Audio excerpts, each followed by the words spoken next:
Factors affecting rates of reactions के बारे में बात करते हैं। इसमें हम स्टडी करेंगे नेचर ऑफ रिएक्टेंट्स को। हमारे पास बहुत सारे फैक्टर्स होते हैं जो हमारे रेट्स जो डिफरेंट केमिकल रिएक्शंस के होते हैं उनको अफेक्ट कर रहे होते हैं, ठीक है। जिस तरह हमने फर्स्ट ऑफ ऑल यहाँ पर ले लिया है जी नेचर ऑफ रिएक्टेंट्स। इसके अलावा हमारे पास जो रिएक्टेंट्स की कॉन्सेंट्रेशन होती है उसके ऊपर भी डिपेंड कर रहा होता है रेट। हमारे पास उसकी हम कहते हैं कि बहुत ज़्यादा डिपेंडेंसी होती है कॉन्सेंट्रेशन के ऊपर, मैंने इस तरह से लिख दिया। इसके अलावा उसका जो हमारे पास रिएक्टेंट्स होते हैं उनका पार्टिकल साइज जो है वो बहुत इंपॉर्टेंट होता है इस हवाले से कि वो हमारे पास रेट को बताता है, ठीक है। यहाँ पर मैं लिखती हूँ पार्टिकल साइज। इसके अलावा जो हम कहते हैं कि हमारे पास जो है लाइट एक बहुत इंपॉर्टेंट रोल प्ले करती है रेट्स को डिटर्मिन करने के लिए, ठीक है। कुछ हमारे पास इस तरह के भी केमिकल रिएक्शंस हो रहे होते हैं जो हमारे पास लाइट की प्रेजेंस की वजह से होते हैं, तो इसलिए उनसे भी रेट जो है वो अफेक्ट होता है, ठीक है। इसके अलावा हम कहते हैं कि टेम्परेचर जो है वो भी एक बहुत इंपॉर्टेंट हम कहते हैं कि हमारे पास एक फैक्टर होता है जो क्या बता सकता है हमारे पास रेट को किसी भी रिएक्शन के, ठीक है। तो उसके बारे में हमें जो है वो पता चल सकता है। इन कुछ हमने फैक्टर्स को यहाँ पर बताया है जी, लेकिन यहाँ पर हम बात करेंगे नेचर ऑफ रिएक्टेंट्स की, ठीक है। तो अगर हम देखें हमारे पास पीरियोडिक टेबल में 1A ग्रुप है, ठीक है। हम कहते हैं जी अल्कलाइन, हमारे पास उसमें मेटल्स प्रेजेंट होती हैं। इसके अलावा हमारे पास 2A ग्रुप भी है, ठीक है। अब इन दोनों में से 1A हमारे पास जो है मोर रिएक्टिव होता है, ठीक है। हम कहते हैं कि हमारे पास ये जल्दी स्पीड से अपने रिएक्शंस कर लेता है एज कम्पेयर टू 2A, ठीक है। तो इस तरह से हम कह रहे हैं कि क्योंकि इसके हमारे पास जो है अगर हम आउटर मोस्ट शेल में देखें तो एक इलेक्ट्रॉन प्रेजेंट होता है ना, ठीक है। और इसके पास जो है वो 2 इलेक्ट्रॉन प्रेजेंट होते हैं। अब दो का निकलना और फिर केमिकल रिएक्शन को शो करना और इस तरह से थोड़ा सा ये क्या हो जाता है हमारे पास एज कम्पेयर टू 1A जो एलिमेंट्स होते हैं ये 2A जो एलिमेंट्स होते हैं इसके कंपैरिजन में स्लो रिएक्शंस को शो करते हैं, ठीक है। तो इस तरह से रेट उनका क्या हुआ, हम कहते हैं वो स्लो स्पीड में होते हैं। रिएक्शंस जितने भी होते हैं उनका रेट हम कहते हैं कि हमारे पास कम होता है एज कम्पेयर टू 1A, ठीक है। तो इसके थोड़े से हम कहते हैं कि हमारे पास क्या होते हैं जी रिएक्शंस जो होते हैं वो स्पीडी होते हैं, ठीक है, फौरन से रिएक्ट कर जाते हैं। जैसे एग्जांपल ले लेते हैं सोडियम की, ठीक है। जब वो हमारे पास क्या करता है वाटर के साथ रिएक्ट करता है तो एकदम से हम कहते हैं कि बम्पिंग साउंड सी आती है, ठीक है। हम कहते हैं कि छोटा सा धमाका हो जाता है जिसकी वजह से ये हमारे पास सामने रीजन आती है कि सोडियम एकदम से जो है रिएक्ट कर लेता है वाटर के साथ, ठीक है। तो फौरन से रिएक्ट करेगा।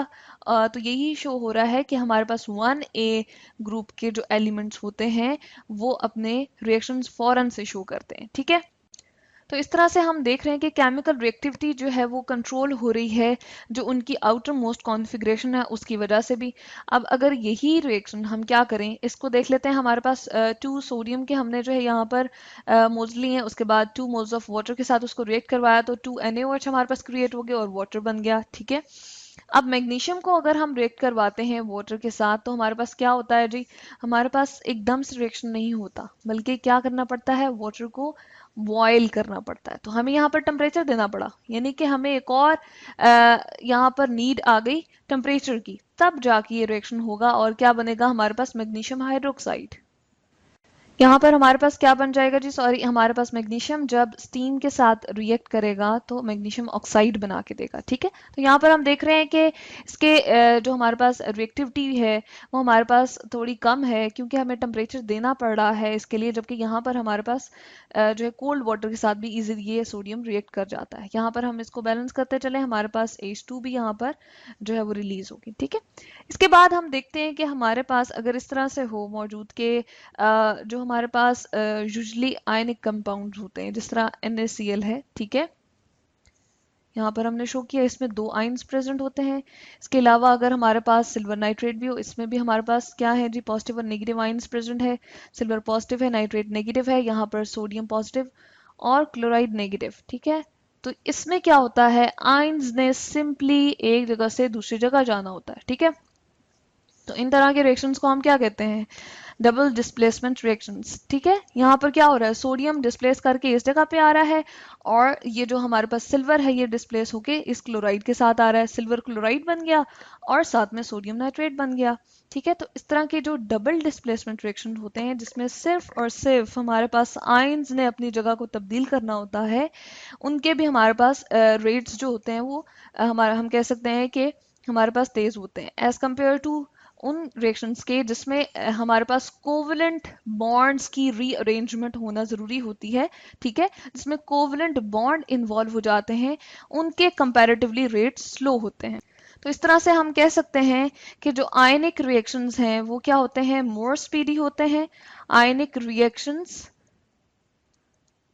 क्या होते हैं जी, हमारे पास स्पीडी होते हैं या उनके रेट्स ज्यादा होते हैं। ठीक है, और एज कंपेयर टू हम कहते हैं कि हमारे पास जो है दूसरे अगर रिएक्शन हो जिसमें ऑक्सीडेशन वगैरह इन्वॉल्व हो। ठीक है, यहाँ पर हम लिख सकते हैं अगर हमारे पास ऑक्सीडेशन रिडक्शन वाले रिएक्शन हो, उनसे हमारे पास जो है ये वाले रिएक्शन जो होते हैं वो स्पीडी होते हैं। यहाँ पर मैं लिख देती हूँ स्पीडी रिएक्शंस। ठीक है, तो इस तरह से इनके रेट्स हाई होते हैं एज कंपेयर टू ऑक्सीडेशन और रिडक्शन के। ठीक है, रिएक्शंस के मोस्टली हमारे पास कुछ इस तरह के रिएक्शंस हो रहे होते हैं जिसमें ऑक्सीडेशन रिडक्शन अगर हमारे पास देखने को आ रही हो तो उसमें क्या होती है कि हमारे पास जो है वो स्लोअर होते हैं जिसमें इन्वॉल्व होते हैं इलेक्ट्रॉन की ट्रांसफरेंस। ठीक है, तो वो वाले रिएक्शंस स्लो होंगे, जबकि जो आयनिक ये हम देख रहे हैं कि आयन की सिंपली डिस्प्लेसमेंट हो रही है, आयनिक रिएक्शंस जो हो रहे हैं उसमें क्या हो रहा है कि वो हमारे पास जो है हमारे पास थोड़ी जल्दी हो जाते हैं। ठीक है, तो हम कह सकते हैं कि हमारे पास जो आयनिक रिएक्शंस होते हैं वो ऑक्सीडेशन रिडक्शन से क्या होते हैं, मोर स्पीडी होते हैं। इसके अलावा हम कहते हैं कि जो हमारे पास न्यूट्रलाइजेशन रिएक्शंस होते हैं, ठीक है, न्यूट्रलाइजेशन रिएक्शन जिस तरह हम कहते हैं कि HCl है और NaOH है। ठीक है, वो हमारे पास क्या होता है, यहाँ पर अगर मैं इसको रिप्रेजेंट कर दूं, NaOH हमने लिया सोडियम हाइड्रोक्साइड। ठीक है, और इसको हमने रिएक्ट करवाया HCl के साथ, तो क्या होगा, ये बना के देगा हमारे पास NaCl। ठीक है, और साथ में वाटर। ये और इसी तरह से डबल डिकम्पोजिशन कुछ हमारे पास रिएक्शंस होते हैं, मैं इसको थोड़ा सा ऊपर लिख देती हूँ, डबल डिकम्पोजिशन। ठीक है, रिएक्शंस होते हैं जो हमारे पास क्या होते हैं जी, स्पीड अप होते हैं, यानी कि डिकम्पोजिशन रिएक्शंस जो होते हैं और इसी तरह से न्यूट्रलाइजेशन वाले रिएक्शंस जो होते हैं वो मोर स्पीडी होते हैं एज कंपेयर टू उन वाले रिएक्शंस के जिसमें हमारे पास बॉन्ड रीअरेंज होते हैं। ठीक है, तो ये हम कह सकते हैं कि ये हमारे पास जो है ये क्या होते हैं, इनके रेट्स हाई होते हैं। ठीक है, इनके हम कह सकते हैं कि हमारे पास ये फास्ट फास्ट रिएक्शंस होते हैं। ठीक है, और जबकि दूसरे हमारे पास जिसमें हम इसको चले लिख देते हैं वेरी फास्ट। ठीक है, एज कंपेयर टू उन वाले रिएक्शंस के जो हमारे पास इलेक्ट्रॉन हम कहते हैं कि बॉन्ड की क्या करते हैं जी, रीअरेंजमेंट कर रहे होते हैं, या कोवलेंट रिएक्शंस भी हम लिख सकते हैं। तो इस तरह से हमने देखा कि हमारे पास ये जो होंगे ये स्लो होंगे वो वाले रिएक्शन जिसमें बॉन्ड रीअरेंज होते हैं, यानी कि बॉन्ड जो है वो हमारे पास, या कोवलेंट रिएक्शंस हम कह सकते हैं, वो हमारे पास क्या होते हैं, स्लो होते हैं। और न्यूट्रलाइजेशन और डबल डिकम्पोजिशन जो है वो रिएक्शंस हमारे पास फास्ट होंगे। ठीक है, तो इस तरह से हम देख रहे हैं कि नेचर ऑफ रिएक्टेंट चेंज करने की वजह से हमारे पास रेट जो है वो किस तरह से स्लो या फास्ट हो रहा है। ठीक है, जिस तरह अगर हम बात करें मैग्नीशियम की, ठीक है, मैग्नीशियम की अगर हम ऑक्सीडेशन करते हैं, ठीक है, अब मैग्नीशियम की ही अगर ऑक्सीडेशन करेंगे तो ये वाला रिएक्शन जो हमारे पास होता है ना, ये क्या होता है जी, हमारे पास रैपिडली हो जाएगा एज कंपेयर टू अगर हम क्या करेंगे, कॉपर की ऑक्सीडेशन करेंगे। यहाँ पर हम अगर कॉपर ले लें इसकी जगह और उसको ऑक्सीजन से रिएक्ट करवाएं तो ये हमारे पास क्या होगा, ये स्लो होगा, बहुत ही स्लो होगा, एक्सट्रीमली स्लो होगा। ठीक है, तो इस तरह से देखिए नेचर ऑफ रिएक्टेंट चेंज करने की वजह से हमारे पास रेट ऑफ रिएक्शन जो है वो चेंज हो जाते हैं। तो ये है जी factor affecting rates of reactions, जिसमें हमने नेचर ऑफ रिएक्टेंट्स को जो है वो डिस्कस किया।